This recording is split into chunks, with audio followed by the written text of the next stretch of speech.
আসসালামু আলাইকুম ওয়া রাহমাতুল্লাহি ওয়া বারাকাতুহু। আজকে আমরা যে হাদিসটা জানব, মানুষ ইচ্ছায় অনিচ্ছায় এই সওয়াবগুলো থেকে বঞ্চিত থাকে, অথচ অবহেলা করে, ইচ্ছায় যায় না, ইচ্ছা থাকা সত্ত্বেও অলসতা করে।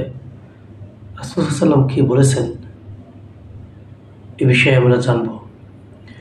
আবু হুরায়রা রাদিয়াল্লাহু আনহু থেকে বর্ণিত, রাসূল সাল্লাল্লাহু আলাইহি ওয়াসাল্লাম বলেছেন, কেউ যদি জানাজার সালাত আদায় করে তবে তার এক কেরাত নেকি লাভ হবে, আর যে জানাজার পিছনে পিছনে যাবে এবং তার দাফনও সম্পাদন করবে তার জন্য 2 কেরাত নেকি হবে।